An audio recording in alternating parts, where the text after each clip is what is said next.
40 milyon акчаны жеп кеткенге шериктеш болду да. Эмесем мен камалбай туруп, мен камалбай туруп өз оозумен айтып турган. Акчаңар менде дептери мөөнөтү келдектен мен берем, фирма задержка кылат айтып турган. Мен камалып алганда резко күч алды кайра. Наоборот, уже 40 миллион акчага ошого алы, Рахманов алы 35 адамдын акчасына жеп кеткенге шериктеш болуп кетет. Өтө чоң кылмышка шерик болуп калып атпайбы? Ким муну тегишсе, ким карайт муну? Эми карапайым элдин үнү кимге жетет? Мынакей Садыр Нуркожоевич бечара президент канча мыйзамды өлкө курабыз деп күн-түн тыныкпай иштеп атат.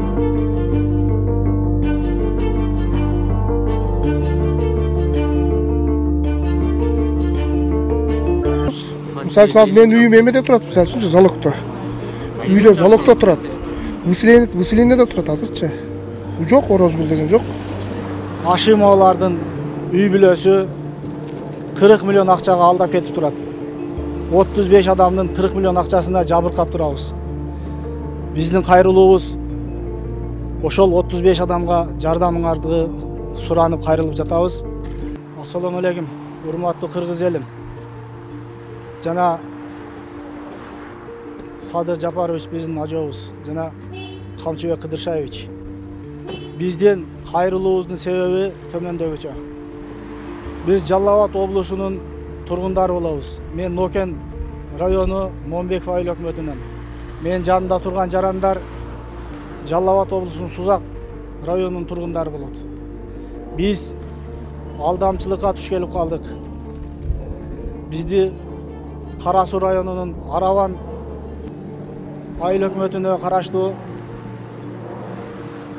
Ашимовлардын үй бүлөсү 40 миллион акчага алдап кетип турат. 35 адамдын 40 миллион акчасына жабыркап турабыз.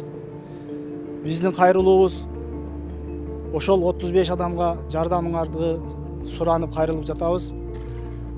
Себеби ар бир үй бүлөнүн бала чакасы, үй бүлөсү бар, тирикчилиги бар. Мен ортого туруп мал жандыктарын алып бергенмин. Биз азыр Ош облусунун Кара Суу районунун Роудусунун алдында кайрылуу жасап жатабыз. Себеби биздин дело ушул жерде каралып жатканынан. 2 айдан бери жыйынтык жок. Арыз жазганыбызга 1 жыл болуп атат. Эч кандай бир иш козголгон жок, чара көрүлбөй атат. Ошого УКМК башчысы Камчыбек Кыдыршаевич, сизге терең кайрылуу менен сизге кайрылып жатабыз. Ушуга бизге бир өзүңүздүн көзөмөлүңүзгө алып, ушу биздин жагдайыбызды туура түшүнүп, элге жардамыңызды беришиңизди суранып кетебиз. Силерден өтө өтүнүчтүү суранабыз. Биздин акыбалыбыз ушундай бир оор акыбалга келип калды. Менин 10 балам бар, 7-өсү жашы жетелек. Менин үйдөгү 30 жыл кылган мээнетими бардыгы ошо элдер алды, талага чачылды. Азыр үйлөрүмү дагы залогко алып коюшкан, соттун чечимдери менен сатууга коюп койду. Биздин акыбалыбыз ушундай акыбалга калып калдык. Ошого силерден суранып кетебиз, ажообуз Садыр Нуркожоевич жана Камчыбек Кыдыршаевич. Ушу биздин ишибизди өзүңүз көзөмөлдөп беришиңерди, өзүңөр көзөмөлдөп беришиңерди силерден суранабыз. Ассаламу алейкум, кыргыз элим. Ассаламу алейкум. Жалпыга биз кайрылышыбыз себеби урматтуу президентибиз Садыр Нуркожоевич, урматтуу УКМКбыз жетекчиси Камчыбек Кыдыршаевич бизди ушундай акыбалга алып келип койгон адамдарды үстүнөн чара көрүп беришиңерди. Ушундай өзүбүздү үйдө тирилик кылып аткан мал жандыктарыбызды алып кетип, алдамчылык жол менен бизди акчаларыбызды бербей жүргөн адамдарга силер чараны көрүп, өзүңүз көзөмөлдө туруп беришиңерди суранабыз. Биз өзүм Жалал Абад шаары Сузак району Ырыс айыл өкмөтүнөн болом. Өткөн жылы 2022 жылы 7 ноябрь күнү үйүмдөн ушу киши 12 баш малым алып чыгып кеткен, 70 000 сомдон баалап, 10 октябрь күнгө акчаңы алып кеп берем деген. 10 октябрдан мына 1 жыл өттү. Дагы эле акчабыз жок. Биз бул кишиге кайрылсак, бул киши айтат, Орозгүлгө бергенмин деп атат.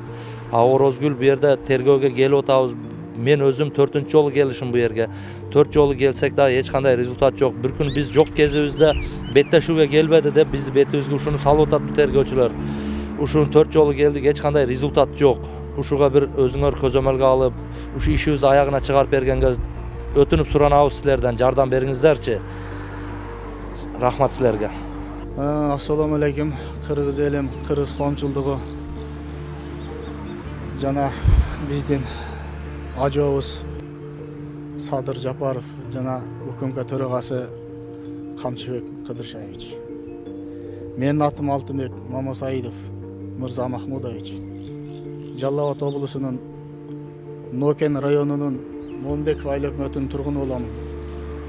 1973 жылы 1-майда төрөлгөм жаш эмеликте. 10 балам бар. 7-өсү жашы жетелек. Өзүм эл адамдардын мал койлорун жайлоого багып, менчик кой мал багып, бала чакамы багып келемин. Үйдө өзүм иштеймин. Бала чакам иштебейт. Эми жашы чоңоюп эми неме кылып атат. 4 неберем бар. 2 кызымды чыгарган, 1 уулумду үйлөгөнмүн. Калгандары жетилип, үйлөй турган болуп, кыздарым турмушка чыга турган болуп калды. Ушу бала чакамды багайын, алал мени тирикчилик кылайын деген ниет менен тирикчилик кылып жүрөмүн. Бирөөнүн бир акысына бир суук көз менен жемесем суук кол салган эмесмин. Анын бардыгын ошого өзүмүн тургундарым, жердештерим жакшы билет. Ушундай бир жакшы тилек максатта ушул Ашимова Орозгүл деген кыз менен Турцияга бир эс алып барганымда ошол жактан таанышып калганмын. Самолетто ошого Алланын тагдыры экен, мен учкан самолетко алдага чыгып калып чогуу учуп келип калдык. Ошол 6 саат учтук, ошонун ичинде ошол чогуу сүйлөшүп келип таанышып, эмне жумуштарды кылабыз, кандай эмне кылабыз, бүт менден баардыгы маалыматтарды билип алып, ана мага сунуш кылат, иштешейли дейт. Менден 90 000 акча сурайт. Мен Турция менен иштешемин. Ошого мага акча тыйыным аз болуп атат. 100 000 акча берсеңиз дейт, бир андан көбүрөөк сурайт. Мен 90 000 акча берем тапканыма. Пайдасынан чыгарып турам дегенден болуптур деп. 4 балам бар. Ажырашып кеткем, үй жайым жок. Тирикчилик кылганга жардам болуп калат эле дегенинен макул деп берем. Ошентип анан телефондошуп турдук, иштеп турду. Ошентип ал акчадан чыгарды, пайдасынан чыгарга баганды эстей албайм, майли ошо кыйналып аткан болсо жардам болуп турсун деп мен андай эле аркасынан кууганым жок акчаны. Достор, мен Карагай курулуш компаниясына кайрадан келдим. Курулуш иштеринин жүрүшү туурасында сиздерге кенен айтып берем. Өзүңүздөр байкагандай, А блоктун фасады укмуштуудай кооз жана сапаттуу болуп, сонун бүтүп калыптыр. Жүрүңүздөр.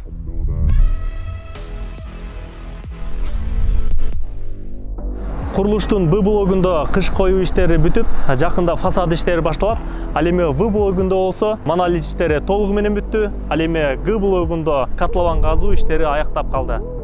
Курулуштун А блогунда ички жасалгылоо иштери башталды. Өзүңүздөр көргөндөй, азыр мындай сапаттуу эшик терезелердин бардыгы орнотулган. Азыр болсо батирелердин ички абалы менен таанышабыз. Сиздин кыялыңыздагы батирелерди компания тарабынан толугу менен жасап бүтүштү. Эми келип туруп эле өзүңүз каалагандай дизайнда жасалгалап жашап баштасаңыз болот. Мен көптөн бери Карагай курулуш компаниясы менен кызматташып келемин жана сиздерге сунуштаймын. Жаңыдан бүтүп калган А блоктон сиздер батире алсаңыздар болот жана курулушу тездик менен уланып жаткан Б, В, Г блоктон дагы үй алып алсаңыздар болот. Толук маалымат алыш үчүн экран астындагы телефонго чалыңыз. Эмдиги жылы үйгө келип жашаймын десеңиз, анда шашылыңыз. 100% кепилденген ишенимдүү Карагай курулуш компаниясы сиздин кызматыңызда.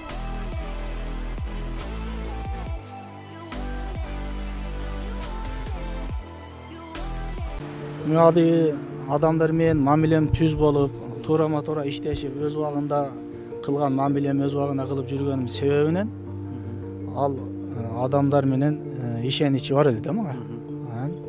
Мен буга ишендим ошондой дегенине. Анан жөнөттүм. Биринчи 30 баш ошого бир тууган акамын 30 баш эки тиш кочкор козуларын үйүндө багып атат эле. Ушуну жөнөттүм. Эки тиш болчу да кочкорлор. 19.500 бекен жөнөттүм. Дептерлерде бар, бардыгы жазылган. Көрсөтмөлөрдү деле берип атат бул адамдар өздөрү кандай болгон. 20 күнгө экен же 1 айга экен ушундай мөөнөттө бердим, алып бердим. Ошо мөөнөтү келгенде акчаны берди. Анакында экинчи жолкусунда берди. Экинчи жолкусундагы берди. Мага которду. Мен акчаны банктан алдым.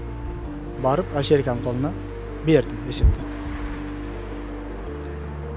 Андан кийин дагы кем деген Сорон деген баланын бекен 25 козусун болуш керек. Алып бердим.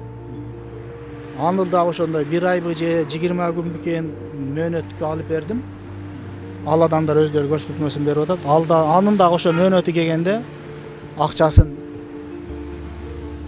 которду. Мен апарып ал адам колуна бердим. Ишеничке кирип атат. Ишеничке кирип атат. Анан Жалал Абадтын эмне деген жерин айтты? Ташбулак деген жеринен ошого мал базарда жүрөм да тааныш бар. Ошол адамдын 97, 100 баш эки тиш кочкорлорум бар dedi. Мен барып көрдүм. Эми бул нерселердин бардыгын таштап атканда сөзсүз видеосун таштайт элем да. Видеосун таштап, анан ошого сатармандардын ошо мал койлордун эгесинин шартын айтып, 1 айга бере алат экен, же болбосо 2 айга бере алат экен, же болбосо 2 аптага бере алат экен, мынча баадан берем деп атат. Бул айтат эле болсо мүмкүн болсо узагыраак мөөнөткө алып бериң, мүмкүн болсо арзаныраак алып бериң дейт эле. Анан алар менен содалашат элем. Малдын, койдун жандыктар негелери менен. Алар ошентип ортодон мындай кылып сүйлөшүү менен экөөнүн келишүү тараптары менен сатуучу менен алуучунун ортодо келишүү тараптары менен видеолорун таштап алып берет элем. Ошентип ошого Куттубек деген баланын 97 ичинде бир-эки аксактары бар экен. 97 баш эки тиш койлорун 1 айга алып берди, кочкорлор.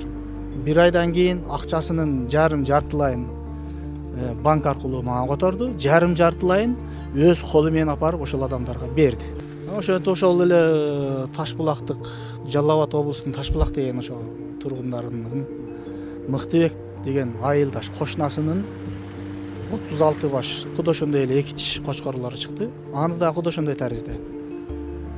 Видео кылам, баасын айтам, мөөнөтүн айтам. Алып бердим. Эми бул ташып турган машиналар дагы өздөрү келип көрсөтмө берип атат. Ушул адамдар өздөрү да кандай болгон жагдай бардыгы, менин сөзүм куру болуп калбаш үчүн өздөрү ошол адамдар көрсөтмө берип атат.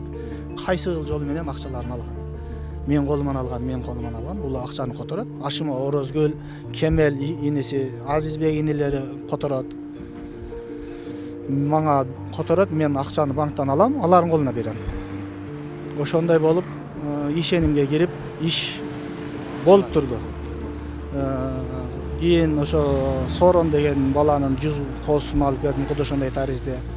Алга да ошондой таризде акчасы которулду. Кээ бир акчаларды Рысбек деген бала бар эле, Ош Кочкарата ташыган. Таксибайт кылган. Ошол бала аркылуу салып жиберет. Андан аламын. Алып берген адамдарга берем. Ошентип олтуруп мал ошо Жаркынбек деген баладан 40 бука алып бердим. Абакиров Жаркынбек Жалал Абад облусунун тургуну болот. Андан кийин фамилиясын унутуп калдым. Зайырбек деген баладан 14 баш бука алып бердим. Алардыкын да куда ошондой таризде видео кыламын. Видеосун таштаймын, мына букалар бар экен дейт. Кээ бирлерин кое туруңчу, мен фирмачка берейин, таштайынчы дейт. Анан кийин болуптур, алып бере бериң дейт. Канчадан экен дейт. Баасы мындай деп атат. Содалашып көрүм, 72 миң демби, 73 миң дем ушундай кылып алып берем. Алып бердим да ошол малдага, ошолордун баасы. Алып бердим, алардын дагы ошо акчаларын өз убагында, мөөнөтүндө чыгарды. Кээ бирлерин өзүнүн колунан берет, кээ бирлерин банк аркылуу, кээ бирлерин шоферлор аркылуу ошентип болуп отуруп элдер менен мамиле болуп турду. Узагыраак мөөнөткө алып берем дегендери болот. Азырынча мага зарык эмесмин али. Фирмага өткүзүп кое бер. Эми али Ашымов Орозгүлдүн айтымында мындай болуп атты да, канчалык узак мөөнөткө берсек, ошончолук бизге пайдасын чыгарып берет деп айтып атты. Ана мен өзүнүн басында берип аттым.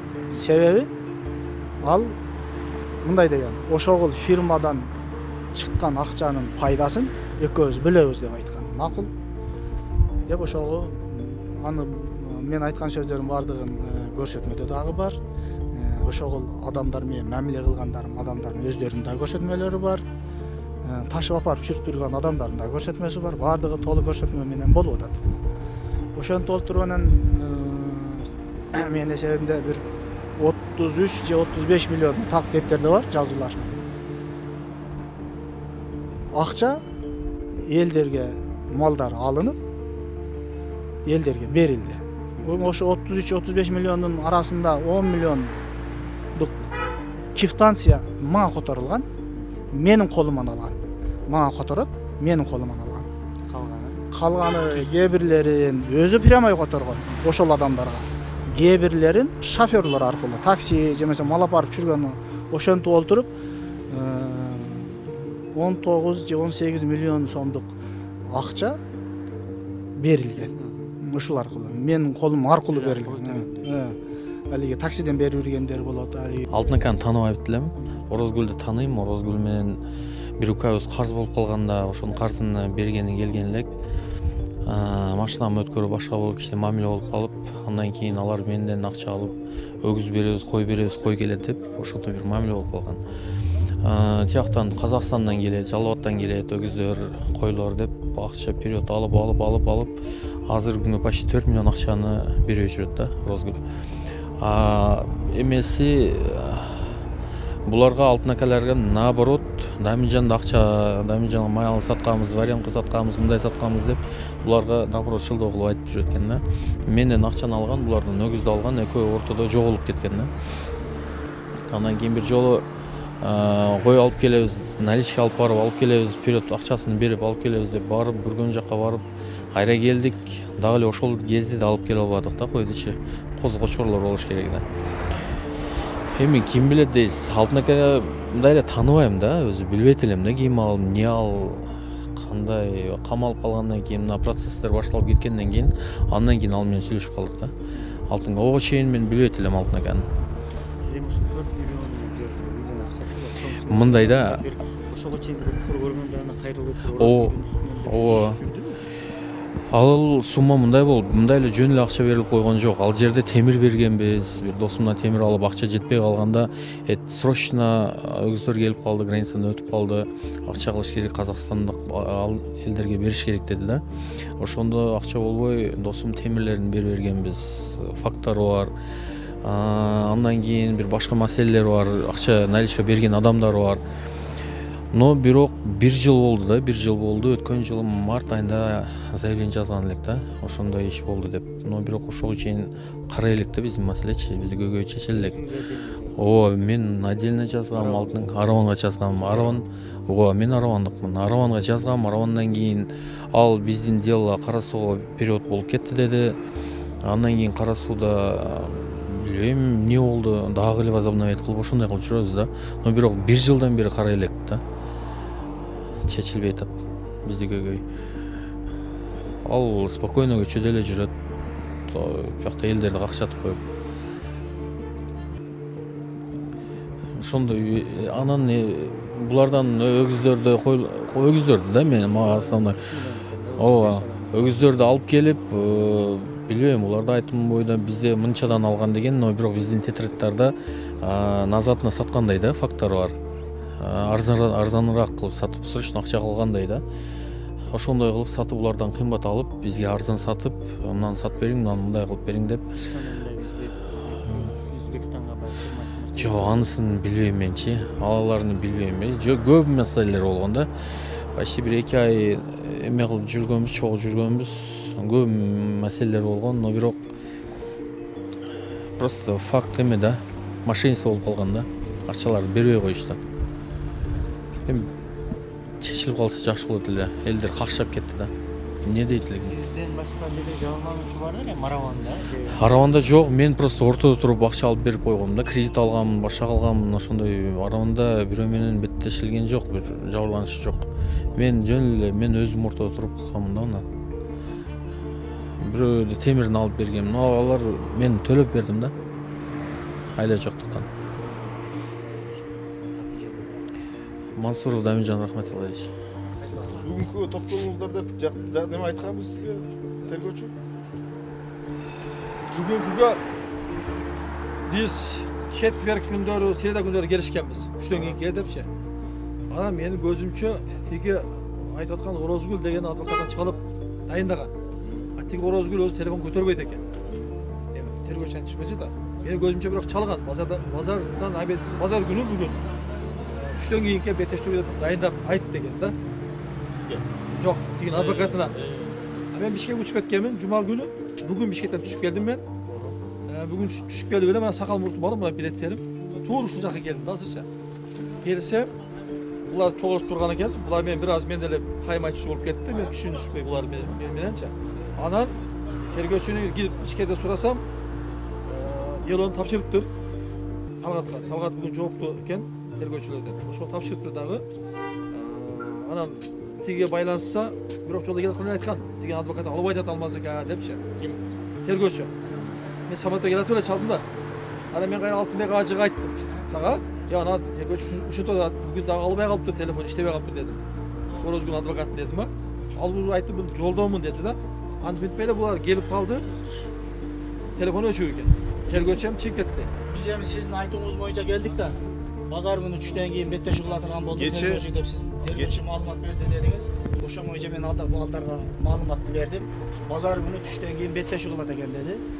Деп мага маалымат келди, адвокат жактоочум аркылуу дедим. Ошол менен биз келдик. Кече Кожо Султан Наретта турган. Ушундай керте менен чыктым. Разылды өтүп, аларды кое берген мен. Бирок Нареттан кийин эс алыш керек болчу. Эмнеге чыкырды билбейм. Азыр мен чалайынчымын да. Чалдыңыздарбы? Мен чалдым. Мисалы үчүн азыр менин үйүм эмеде турат, мисалы үчүн залогдо. Үйлөр залогдо турат. Выселениеде турат азырчы. Жок, Орозгүл деген жок. Сиз жүзүнүз койгондо канча миллион болуп калды сиздики? 1 миллион 525 миң. 5-6 балам бар. 1 миллион 525 миң. Бала чакка бар үйдө. Ушул каралбай атат, мына ажыны чыгардык. Орозгүл деген кайерге барсак деле эч ким. Мен канча жолу келдик? Кара сууга келебиз мына жактан. Беттешпей атат, жок. Орозгүл алып келине, тергөөчү. Жок. Анан ошентип жүргөндө бул Орозгүл бизге чыккан. Бул ажы Өзбекстанга кирип кетти. Эме ал бербесе мен берем деген. Мына жаркын ака алтын турат. Биздин көзүбүзчө айткан. Ал керек айткан акчаларды мен берем деген. Аерде коңгор эмес акча. Булар общий 80 миллиондук иш кылышкан да булар общийчи. Азыр 40 миллиону, анын 30 миллиону берилген. Ошо 30 миллион берилгенлик квитанцияны алып жүрөт да ал. По-моюмчу. Ошону точно азыр иликтеп чыгыш керек да. Ошо азыр келебиз, жок. Мен үйүм ошо опасный азыр. Выселениеде турат. Ошо Бишкекке баргандасын айтып берейин. Ошо бул айтып бериңиз. Бишкекке барганда сиз дегенде Орозгүл менен көбүрөөк ооба. Ажы баягы бул менен связьда үзгөндө дагы бизге чыгып турган ооба. Бизге чыгып турган, бизден келип 100 кой алган, анысын үзүп берди. Ошо малда бир жактан фонддон акча тиет.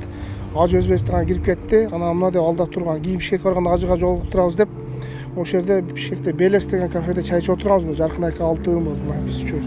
Ошондо тетратын көрсөтүп, мына акчаларды мен берем, аерде берилген акча аман көп болчу. Ушуларды мен берем деген. Кийин жалап аткарганда буларга жолуктурдук. Ошондо мен берем деген. Кийин мына ажы Алтын ака камалгандан кийин деле жок, кийин бир жолу чалдым, алигине сен берем деген сөз, бар жок сен таныбайм деди. Жок, телефон деле билбейм, аны ошо связь деле жок ошончу. Ошентип койду кийин. Ошо эле. Ушунча адам зар какша өлдү. сиздин үйүңүз турат азыр. Үй турат, залогдо турат. Тергөөчүгө келип көрсөтмө бергенсиң да. Берген? Сузакка. Жок, сузакка бербедим мен. Залогко ким койгон? Алтын ачы койгон. Ооба. 15 күндөн кийин бербей 15 күндөн чалсам бербей качып ызы чуу башталган да. Uzarta баштады да? Uzara başladı. Анан аркасынан кууп жүрүп биз карызды полный алдык. Алганда ушу бир тууган акаман карыз эле. Бир букаларды алган 30 чакты, куначындарды алган экен, ошо алтын ажы алган да. Ошо алтын ажы камалып калган. Камалып калгандан кийин ушу карыздарды мен берем суроо келгенде. Жаркын сенин карызыңды мен берем, Зайыштын карызын мен берем. Ким эле? Үмүт, ушу үчөөнүн карызын мен берем. Мына блокнотто, мына букаларын суроо келелек. Суроо келгенде буларды мен берем деген. Ошондой сөз болгон да. Ошо бойдон ушу ызычуу бир 50 чакты адамды какшаткан экен. Ушу 1 жылдан бери жүрөт. Бул Ташка досумдун 5-6 баласы бар. Эртең буну көчөгө чыгарып койсо көчөдө калат бул. Эч баласы жок. Бул жөн эле үйүн өткөрүп берип койгон экен. Кичине акчага.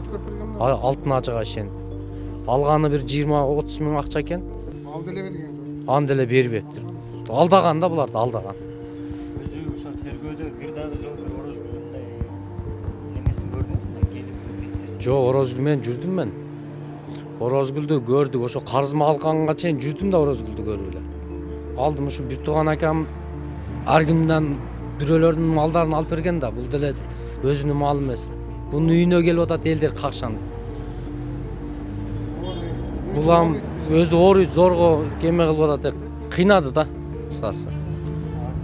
бийликтен де сурасак чара көрүп кайтарып берип кол койгондорго чара көрсө ким аласыздар акчаны кайтарып? Билем, Эгерде чачыңыз төгүлүп сакалыңыз чыкпай жатса, ички органдарда оорулар болсо, жүзүңүздө угрилер болсо, же денеңизде актактар, псориаз жаралар болсо, бир айда 7 килограммдан 10 килограммга чейин семирүүнү же арыктоону кааласаңыз, Америкадан келтирилген протеин жана гейнерлер менен машыгып, булчуңдарды чыгарууну жана семирүүнү кааласаңыз, аялдар жана эркектерде боло турган жыныстык ооруларга дары издеп жүргөн болсоңуз, анда биз менен экрандагы номерлер аркылуу байланышыңыз. Москва, Питер жана Ош шаарларында доставка акысыз 2 саат ичинде жаныңызда болот. Башка шаарларга 1 күндөн 5 күн аралыгында жеткирип беребиз. Байланыш номерлерибиз TikTok профилде жана комментарийде бар. булар эми алтын ажыга бергенде алтын ажыны түрмөгө кескенден кийин алтын ажы суранып кайра чыгарып алышты.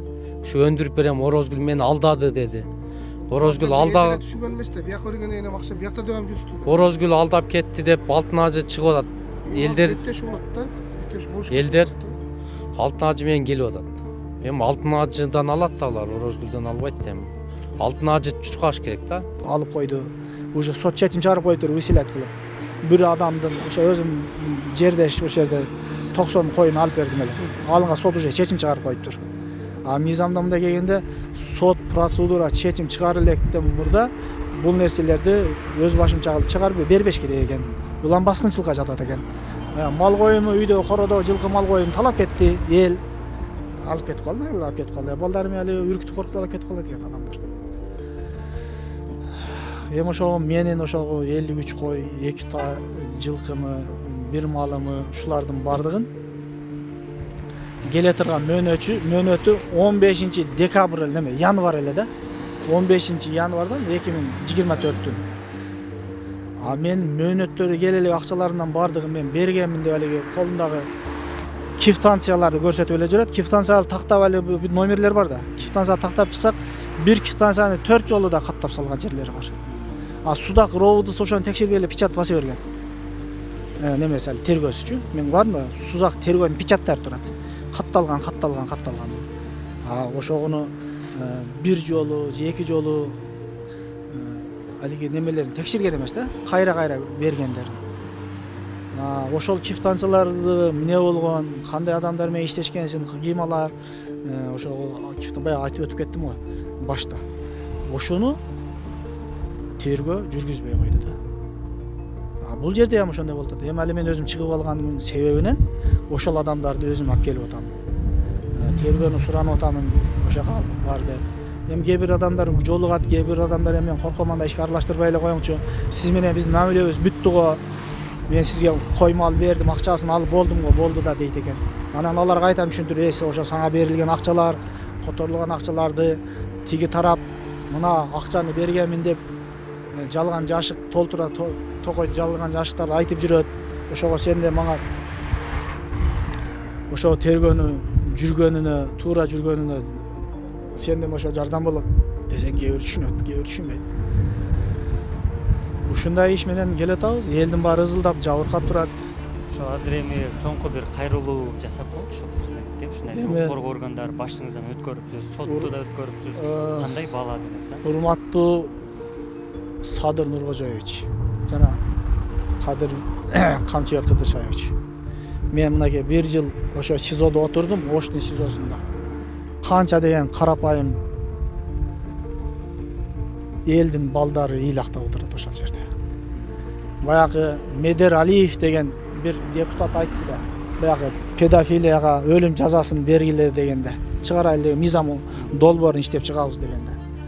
Ошол Медер Алиев деген депутат айтты эле, азыр бул сот структурасы, тергөө структурасы ага даяр эмес. Эгер ошол өлүм жазасын мыйзамдаштыра турган болсок, көп карапайым элдин балдары ошол мыйзам менен өлүм жазасына тартылып кетет деген эле да. Мен ошону жоон теримен сездим. Канча карапайым элдердин адамдары сыздап отурат. Ошого Рахманов Алы деп атам го, Сузактын тергөөчүсү. Ошонун аркасынан эле канча бир нече адамдар сыздап жатат, бечаралар. Износ постава кылып эле бир адамды 11 жыл 3 айга камап чыгарды, Жеңишбек деген баланы. Аны жакала 500 миң берсең, азыр деди. Деп айткан, ошо баланын айтуусу. 500 миң берсең, мен сени азыр актап чыгарып берем деди. Болбосо сага сурак алдырып берем деди эле, ошону айтканы болуп атат деди. Мен бул жерде ошо Сузакты өздөрүнчө кылам да.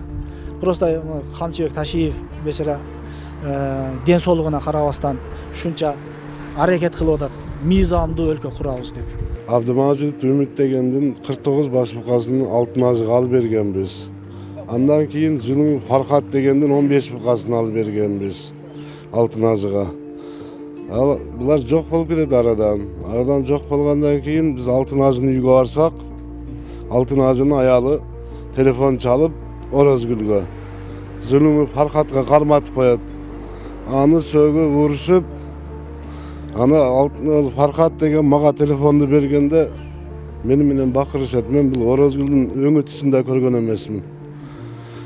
Анан менен бары бул ушул Фархаттын акчасын берип койбойсуңарбы десем, алтын ажынын үйүндө телефондо мага бакырып, көтөңдү айрым юбка кийгизем деп берип, мен тойгузду, акчасын берип кой, анан кийин кийгизе бер деп айтканмын. Өзүм дагы 25 баш жылкы бергенмин алтын ажыга.